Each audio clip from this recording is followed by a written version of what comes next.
Hey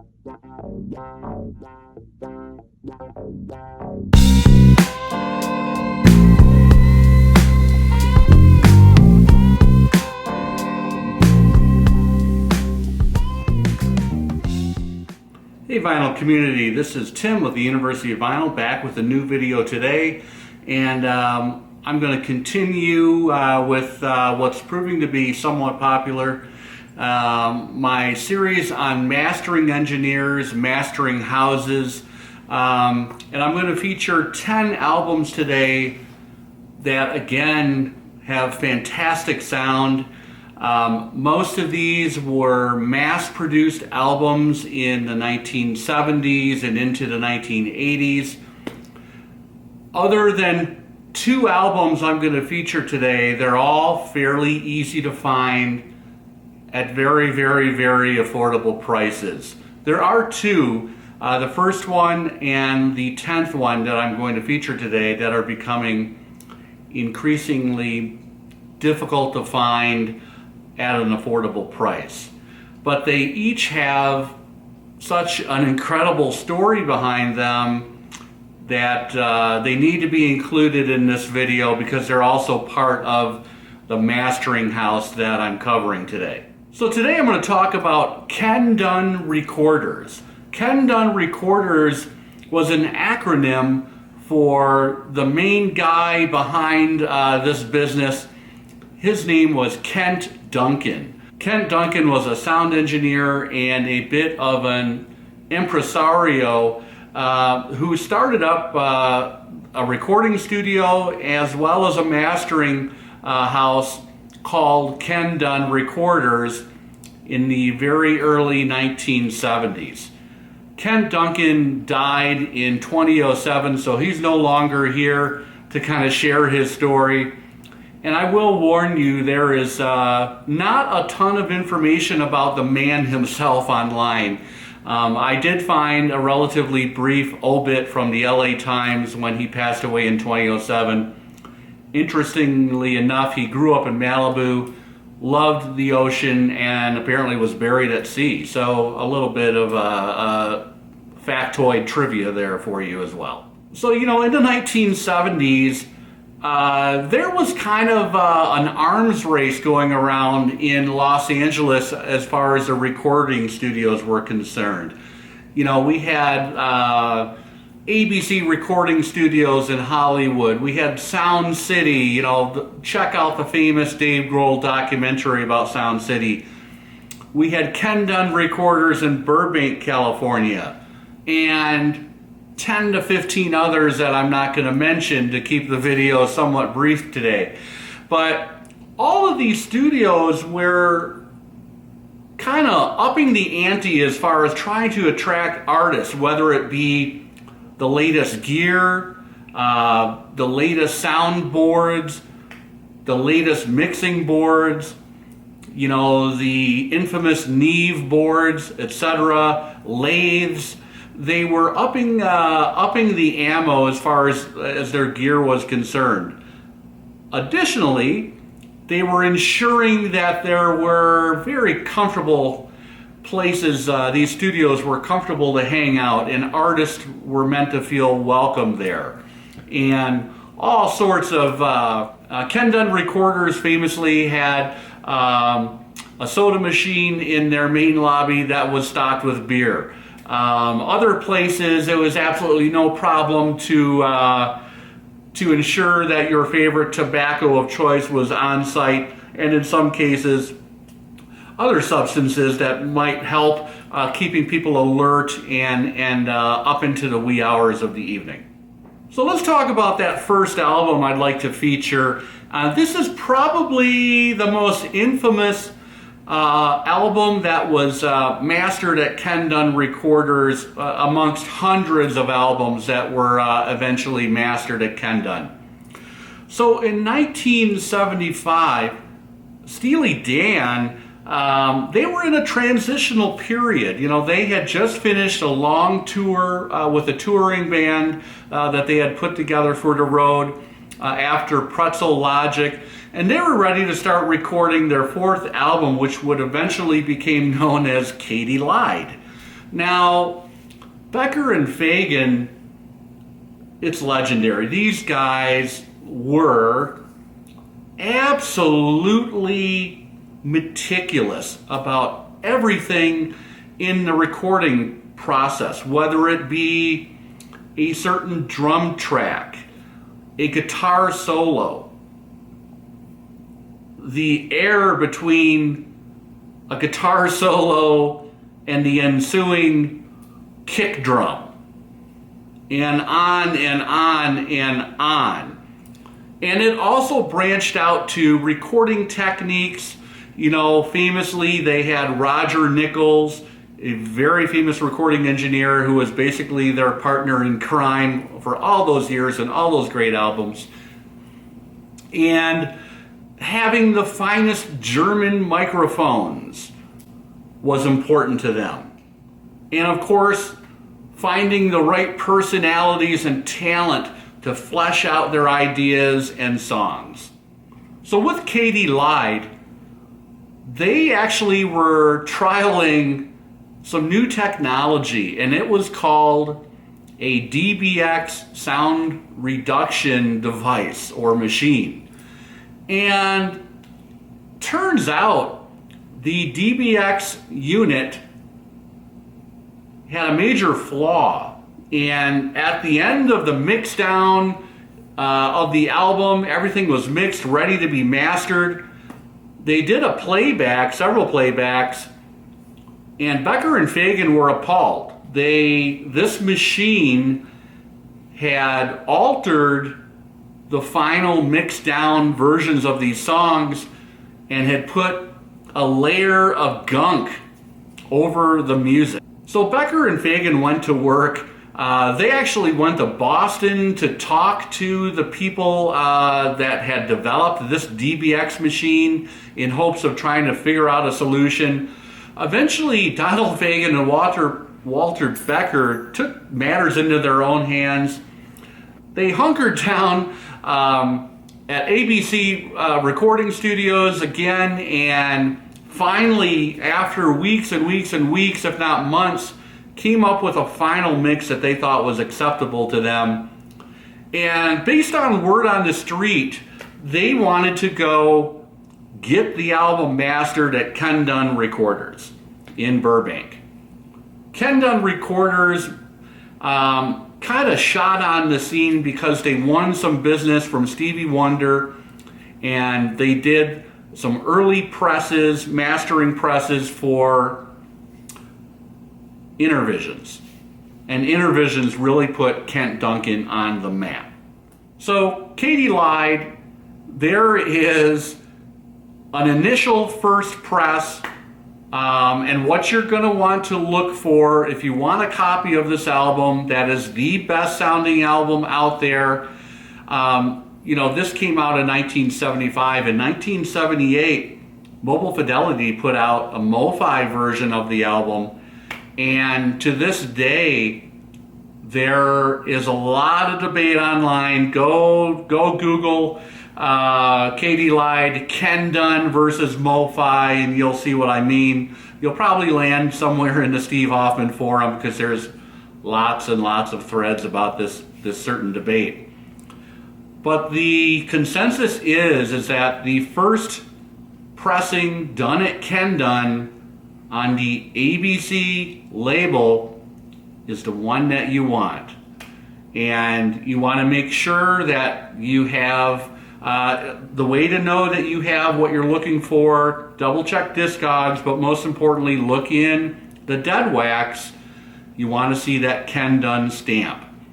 You also want to see that ABC Records label. You don't want a later pressing from MCA. It's going to sound muddy, boring, and flat. And the consensus out there is this beats the 1978 MoFi as well, and it's better than some of the remastered CDs that eventually came out in 1999. And you know, there's been other remasters as well. The big one was in 1999. So that is a little bit of the story of Katy Lied. This is a first pressing that I own, and it's getting expensive, okay? I just did a little quick scan on Discogs, and interestingly enough, this Kent Duncan pressing, in some cases, it is exceeding the 1978 MoFi. So the 1978 MoFi, there were 13 or 14 copies available before I started filming, and there's 9 or 10 available of the Kent Duncan pressing.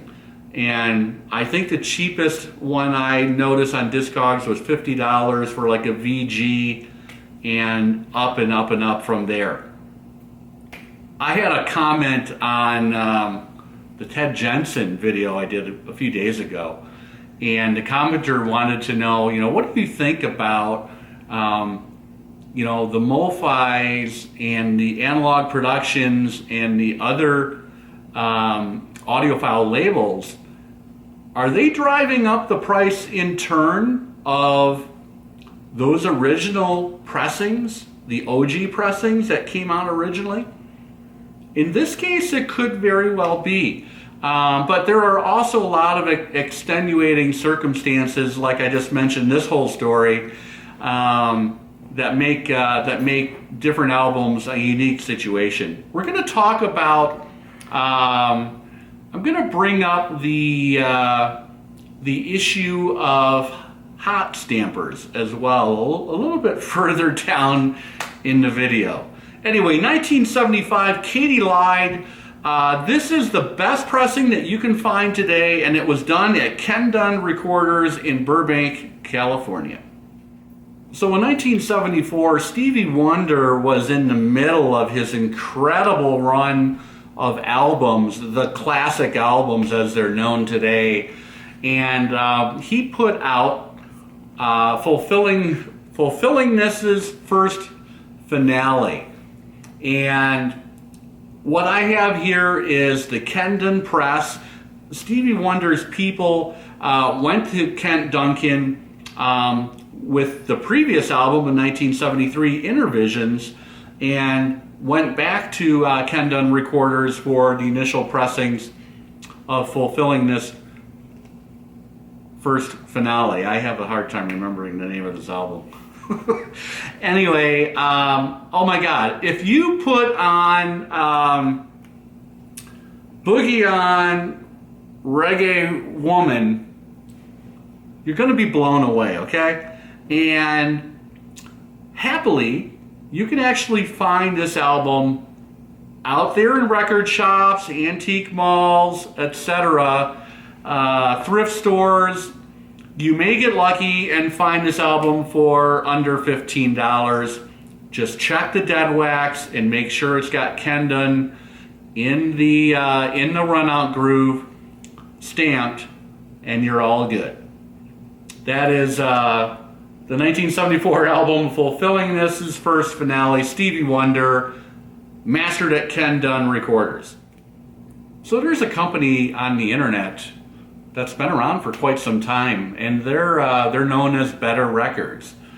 And they have a theory, and I'm not here to shoot down the theory. It actually is probably true, but they have a theory that there are hot stamper individual records out there that were part of the early stamping runs of different albums, and the earlier, an album that was coming off the stamper, typically the better.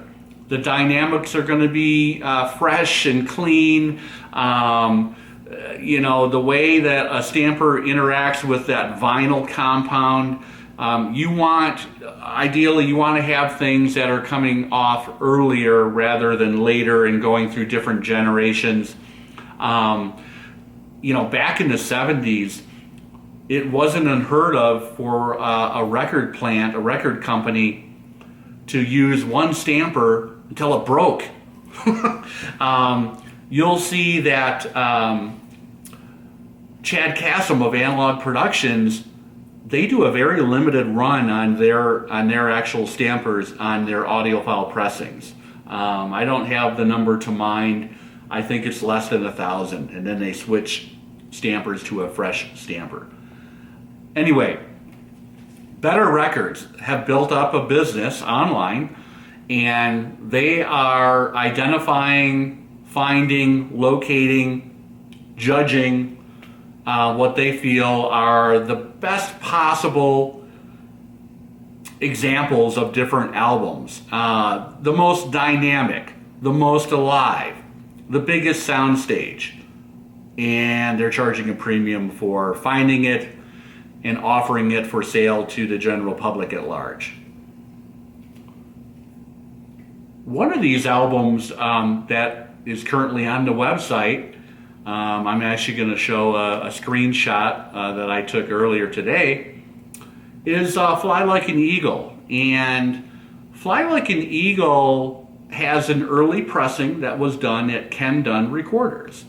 They have a later pressing that was done at Capitol Records. The Kendun Recorders version is the one that you want to try and find. Good news, this is a common album. And yes, the Kendun pressing is going to be more rare, not as easy to find as the Capitol Records pressing, but thousands and thousands and thousands of these were pressed at Kendun. It can't be that difficult to find. I found one, and I paid about $8 for this. Check out what Better Records is charging for their live and dynamic hot stamp version that they're offering for sale. Now, having read through the Better Records site, one thing I don't like is they're not getting down to the dead wax information. At least, I mean, I didn't click add to cart, and maybe there's more information there. I don't know. But I was a little kind of surprised at the lack of detailed info. Where was it pressed? Was it Capitol? Was it Kendun? I don't know. But that just kind of shows you if there's an individual out there who has money to burn and doesn't have time to look for records, they can use a service like Better Records and find incredible pressings. But I'm here to tell you today, and in my previous videos, with a little bit of time and research, you too can have a hot mix. You too can have a hot stamper version for not a lot of money. Like, we're talking under $20. Anyway, that's Fly Like an Eagle. This was released, of course, in 1976.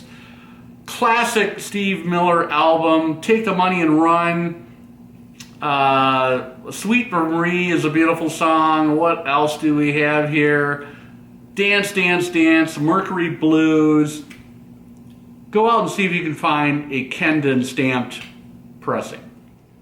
In 1973, Fleetwood Mac still had Bob Welch as their kind of main songwriter, lead guitar player in the band. And they put out several albums from 71 to 74 when Bob Welch was involved. They're kind of sleepers in the Fleetwood Mac discography. And one of those is Mystery to Me. Now, Mystery to Me was also mastered at Kendun Recorders. So if you can go find one of these with the Kendun stamp in the dead wax, you're going to be very, very, very happy with the sound. You know, on this album, actually one of my favorite songs is a Christine McVie song, and that's Why, the last song on side 2. But Bob Welch had a bunch of tunes on this album. The two standout Bob Welch songs on this album were Emerald Eyes and Hypnotized. Both of those were actually on side 1. But a solid album. You know, this was before Buckingham and Nicks joined the band. Relatively easy to find. But if you're looking for one, you want the Kendun mastered version. Another album came out in 1976. This is a famous album. It's their debut album. It's, of course, two sisters from Seattle, Washington, Ann and Nancy Wilson. This is Dreamboat Annie. And this has long been known to be an incredible sounding album if you have the Kendun pressing. So make sure you check the Dead Wax. I'm going to be honest here. In researching this video, I actually didn't have this. I ran down to one of my local shops in town and picked it up for $8. So it's out there. It's easy to find. Of course, we've got Magic Man and Crazy on You. Put that on and you'll be amazed. I'm speechless sometimes, the sound quality of these albums.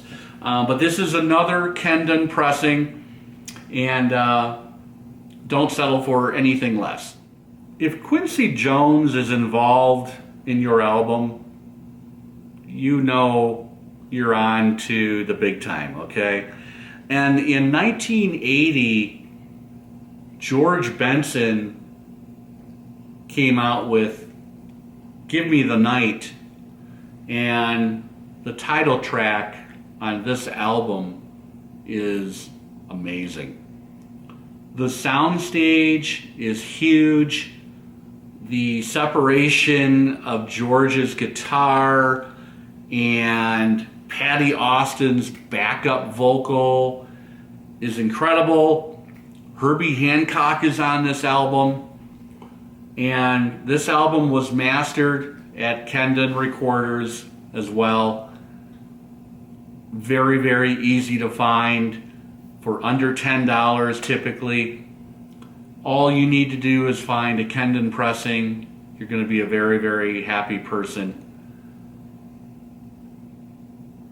Give Me Tonight, George Benson, 1980. In 1979, there was a guy who put out a solo album who hadn't put out a solo album for 10 years. So his last album was in 1969. And the guy I'm talking about is Jon Stewart and the album Bombs Away Babies. Now, there were 3 singles released from this album, but everybody remembers the single Gold. And the co-producer on this album was none other than Lindsey Buckingham. On Gold, the single, Buckingham is playing guitar. He's delivering some backup vocals, and so is Stevie Nicks. And if you throw this on, literally, I think I picked this up for $2 a couple years ago. You'll be amazed. Just go buy it for Gold. I mean, Gold is, it showed up on those Billboard's hits of the 1970s as a kind of the one-hit wonder CDs that you could buy in the day. And, but the rest of the album actually sounds quite nice. And Gold just sounds amazing. And this thing was mastered at Kendun Recorders. They're actually credited right on the back cover. If that's in focus, I don't know. Hopefully it is. Anyway, it is credited Kendun Recorders, Burbank, California on the back cover. Jon Stewart, Bombs Away Dream Babies is the title. I think I said that wrong earlier. But go find it. It was released in 1979. Throw on Gold and use it as a little tester for your current setup. 1 year later, 1980, there is a band from, where were they from? I think they were from Rockford, Illinois. Hard-working Midwestern band that hit it huge with this album. I'm talking about REO Speedwagon, High Infidelity. There's the hype sticker showing those singles. Keep on Loving You. Oh my God, you know, that was Casey Kasem was going hoarse week after week after week, announcing the #1 hit in the United States of America, Keep on Loving You. REO Speedwagon, they had 3 consecutive albums that were mastered at Kent Duncan Recorders in Burbank. And This album sounds incredible. It's pretty easy to find out there for not a lot of money. Highly recommended. And it's a bit of a throwback to my high school years. I've got a soft spot for it. High school dances, Keep on Loving You. The DJ that ran our dances, that song was in the mix every Friday night. In 1975, Jefferson Starship, they were still a very good band, in my opinion. Now, as you move further back towards the end of the 1970s and into the 80s, not so much. We Built This City, anyone? But in 75, they released Red Octopus. And in my opinion, this is a tour de force for the band at that particular time where they were then in the middle 1970s. So, of course, you know, Marty Balin was there from the Airplane days. So was Paul Kantner. And so was Grace Slick, of course.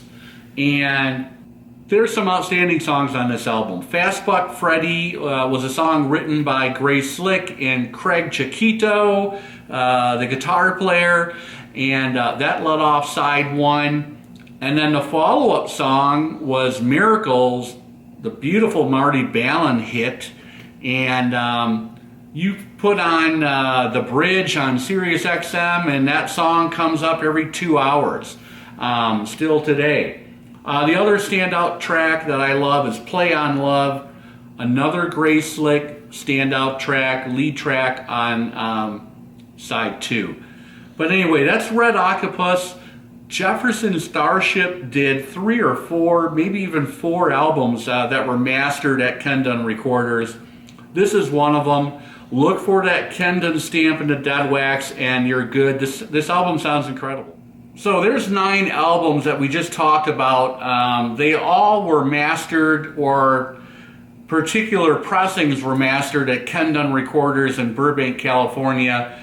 Probably the most notorious and famous of those pressings was the first one that we talked about, which is Katy Lied, Steely Dan.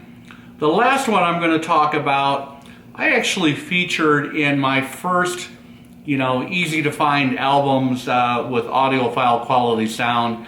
And that is the self-titled 1975 album, Fleetwood Mac. Now, I have a Kendun press of this as well. This album was produced by Keith Olsen, who was fond and friends with Kent Duncan. And he brought this album, the initial pressing at least, was pressed at Kendun. There has since been a MoFi release of this particular album.